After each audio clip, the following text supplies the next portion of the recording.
Hello, and welcome to Home Space and Reason, a podcast about creating a home that thrives. Hi there, I'm Christina Browning, your host. If you know your home could be so much more than it is, I discuss home functionality, aesthetics, and automation. I'm the home functionality coach and realtor. I geek out on various subjects regarding your home and yard, challenging you to think of your space differently to get the most out of every square foot. I pose questions for you to think through about your space and your reason. This podcast is all positive, offering you virtual fist bumps and celebrating every win. Remember, there's no such thing as perfect, but you can still aim for your best every day. In this episode, let's discuss home functionality, aesthetics, and automation. Episode 12. As the days get darker and colder in much of the northern hemisphere, it's easier than usual to feel down and gloomy. You'll be battling foul weather and grumbling under your breath as you wrap a scarf around your neck before opening the door. This podcast isn't just about the holidays, it's about winter in general, since it lasts far longer than just a singular holiday. Laura Vanderkam wrote an article for Fast Company about research done by Kari Leibowitz, formerly a PhD student at Stanford and now a working professional. She spent August 2014 to June 2015 on a Fulbright scholarship in northern Norway. Leibowitz went to study the residents' mental health because rates of seasonal depression there were lower than one might expect, given it's so far north that from late November to late January, the sun never even climbs above the horizon. At first, she was asking, why aren't people here more depressed? Wondering if there were lessons that could be learned and applied elsewhere. But once she was there, she realized that that was the wrong question to be asking. When she asked people, why don't you have seasonal depression? The answer was, well, why would we? It turns out that in northern Norway, people view winter as something to be enjoyed and not something to be endured. That makes all the difference.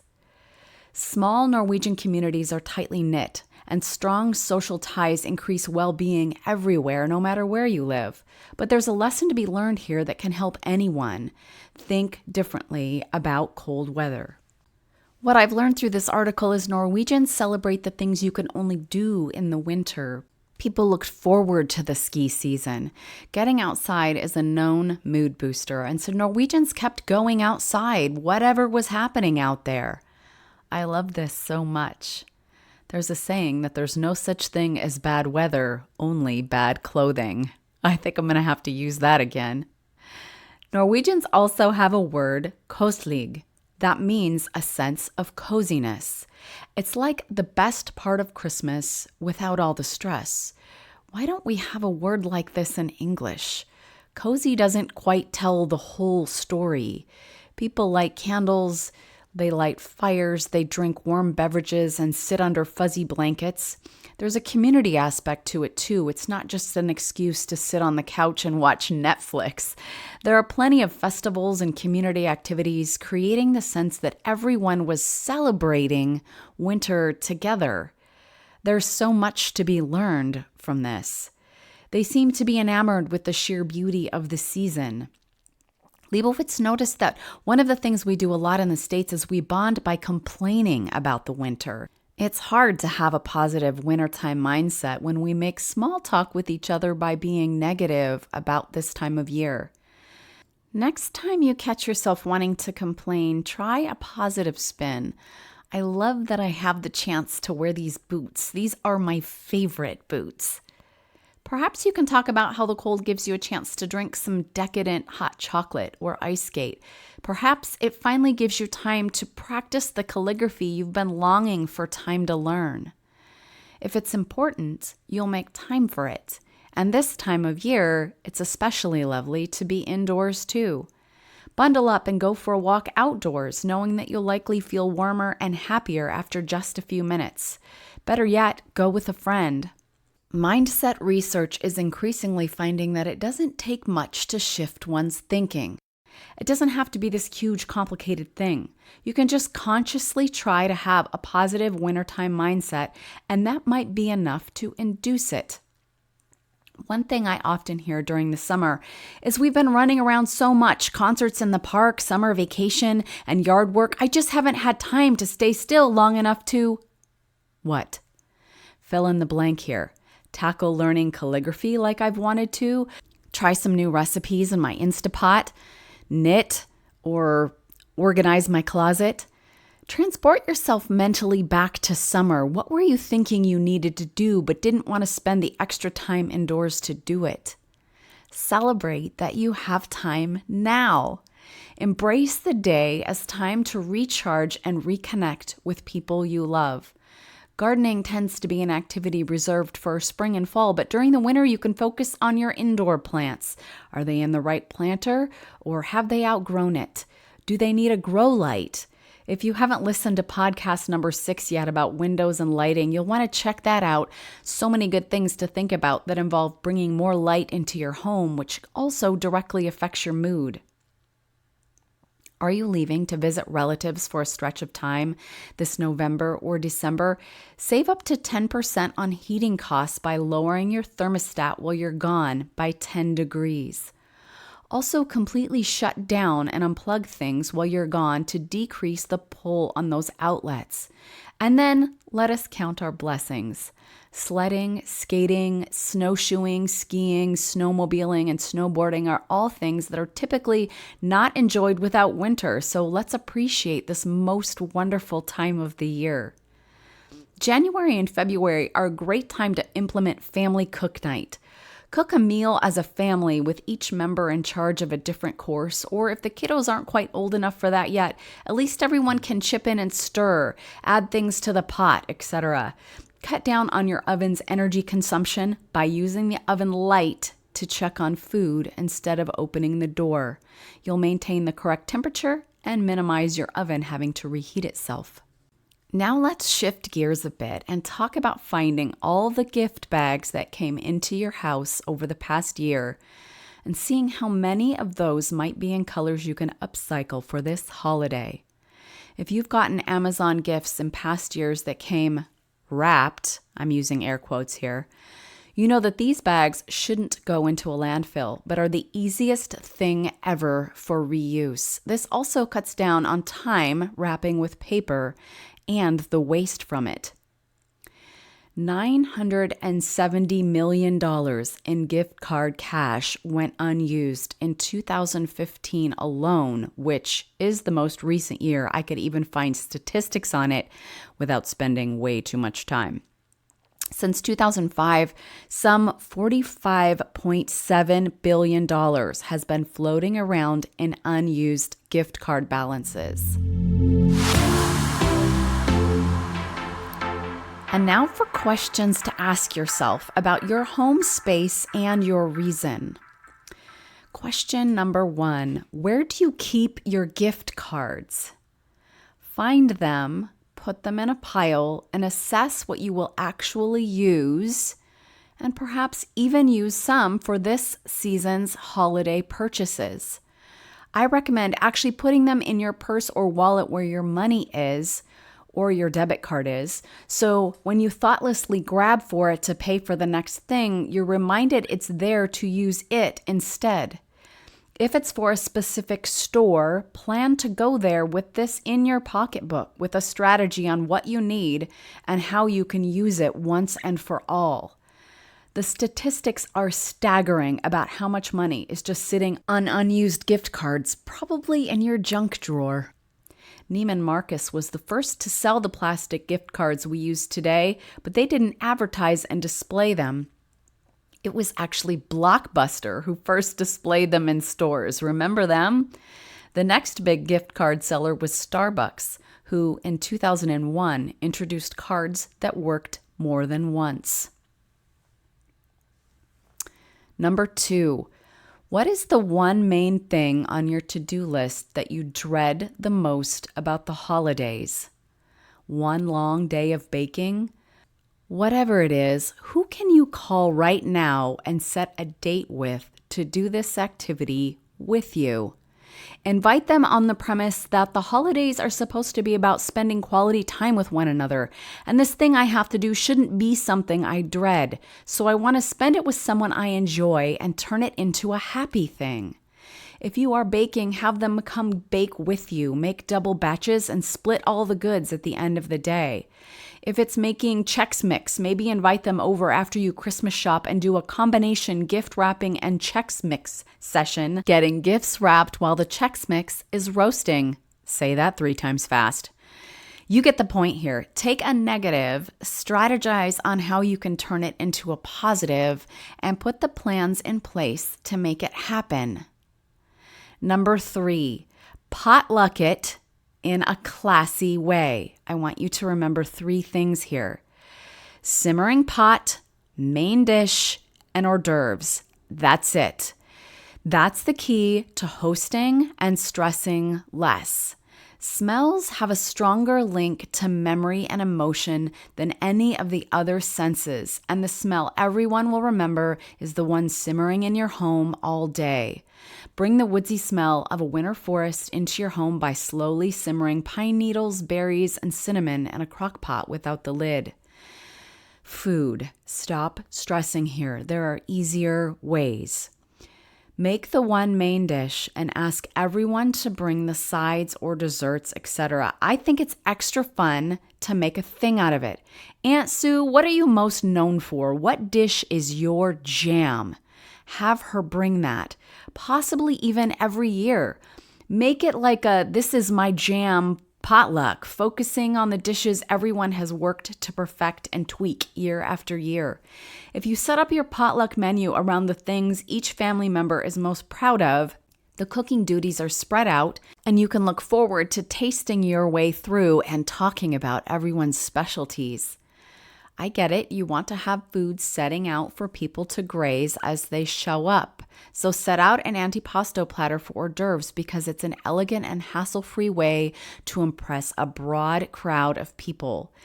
Include mortadella and prosciutto alongside sliced apples, a good quality sourdough, maybe some stuffed olives, a hard cheese, and a sprig of something green out of your herb garden, and it looks so outstanding and beautiful, and yet it didn't involve an ounce of cooking. Lastly, set up a DIY drink station with the hot cocoa set out along with some cinnamon sticks, marshmallows, and hot water staying warm maybe in the coffee pot. Everyone can help themselves, and perhaps the adults can add a shot of scotch if that's your thing. I'll include a list of 16 recipes for hot chocolate adult style for a cold winter night. I'll put it in the podcast notes and on the private Facebook page. Number 4, when you bake, can you make more than you need? I'm a fan of baking cookies once for almost the whole year. The cutout cookies I make freeze perfectly, and I never use that word perfect, so for me to say that is a big deal. I don't frost them, and when I pull them out, you can't even tell they've been frozen at all. I usually do my baking in August, but it can be done at any time of the year, and winter is a great time. I cut out the usual Christmas ornament shapes, and then fall leaves, which I take on Thanksgiving, a few hearts, which I pull out for Valentine's Day, some dice that I decorate when I host neighborhood bunko. And if I have an idea what theme my son wants for his birthday, I do a few of those too. I put them all unfrosted in a heavy container that freezes well and only pull them out to warm to room temperature and then frost when the occasion arrives. I'm a big fan of this because you can really focus on making the cookies themselves great since you aren't frosting them at the same time, and I think frosting them is the fun part. So get the baking done big batch style, and you'll pat yourself on the back 10 times throughout the coming months when all you have to do is pull out the relevant cookies and enjoy decorating them. Number 5, if you have guests staying with you, do you have luggage racks? I notice mine get used so much. The guests appreciate not having to get down on the floor a zillion times to access their suitcases, and it keeps the space more neat and tidy. This is especially true for older guests. Typically, the older the person, the more difficult it is for them to be at floor level and easily get up and down. The other thing I love is luggage racks fold up and can sit neatly between a dresser and a wall or on the side of your closet, whatever. Number 6. Are you a music family? Do you have guitars or instruments that come out this time of year for jam sessions? If you have an empty wall that you haven't been able to decide what to fill it with, art or photos or whatever, consider hanging your guitars as art. I love this idea because it's aesthetically pleasing. It says something about the people that live there. It's a sentimental thing and usually very important to the people who play them. And this is a way to organize them in a way that's easy to access so they get used more. It quite literally checks all of my boxes: functionality, aesthetics, and organization. Okay, well, maybe we're missing automation, but you see how great this is. As always, I'll post photos on our private Facebook group page, Home, Space, and Reason. If you haven't yet joined, send me a ping. Number 7, use your smart home automation devices. No matter which one you have, keeping a list of tasks will help you cut down on the seemingly never-ending list of things to do in no time at all. When you're ready for a new task, you can ask, "Hey, smart home device, what's on my to-do list?" Use the timer feature if you have multiple things cooking that need different timers set.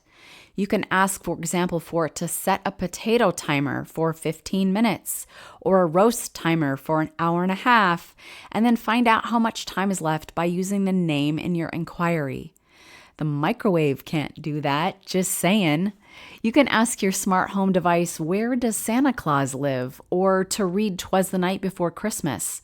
Whether you have questions like converting cups to ounces or asking which side of the plate the fork goes on, your smart home device is primed with all sorts of holiday-related tidbits, including hacks and jokes and stories.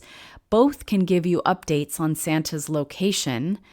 Do you have LED holiday lights now? If not, consider it because you'll save 75% in energy costs compared to the older style holiday lights. The last one is number 8.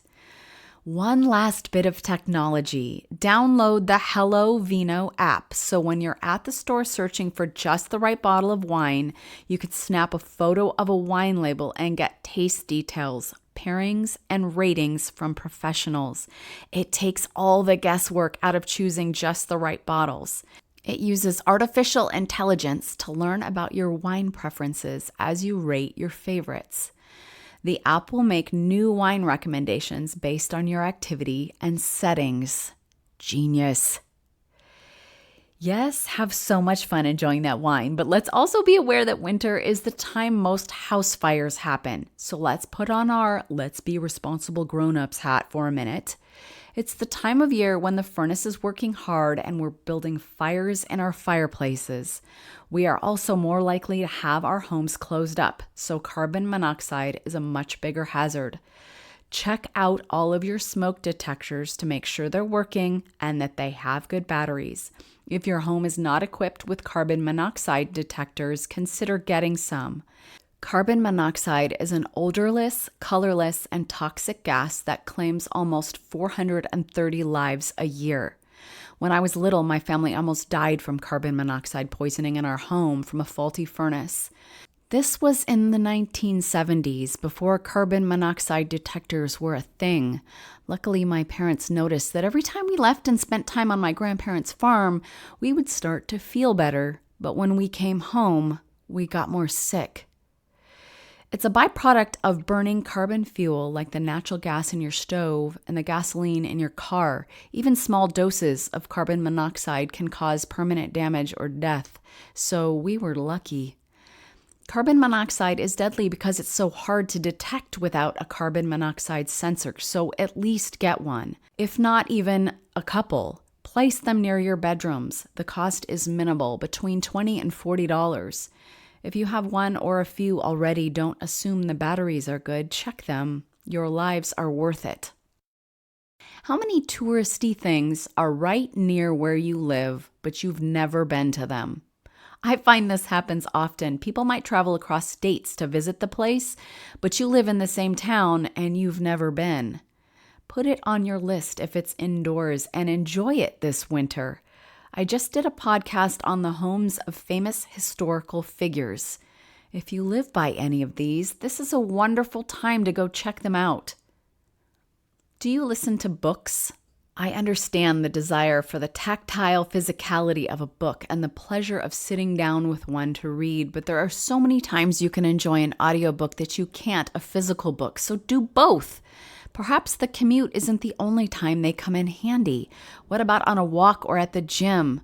Thinking of things differently and tweaking your day can add interest to your winter. Books can make you think, help your mind grow, and challenge you. Alternate subject matters. Maybe the audiobook is a self-growth book and your physical book is fiction. Have you read Educated yet? I listened to this memoir and highly recommend it. Wowza, it's a bestseller and it won't disappoint. Educated, written by Tara Westover. Yes, this time of year can be stressful, but what if you willingly shifted your mindset about it and went in thinking differently? This year, I'm going to remind myself of what I'm grateful for.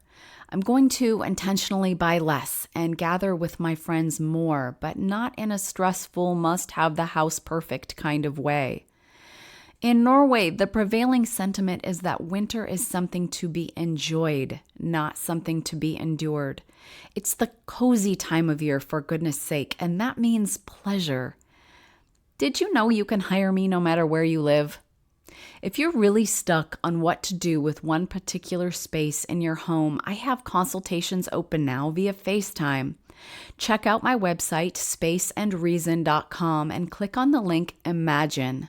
If you happen to live in the greater metro Portland, Oregon area and you'd like to hire me as your home coach or as your realtor, reach out to me through social media, my website, or via email, Christina with a K at spaceandreason.com.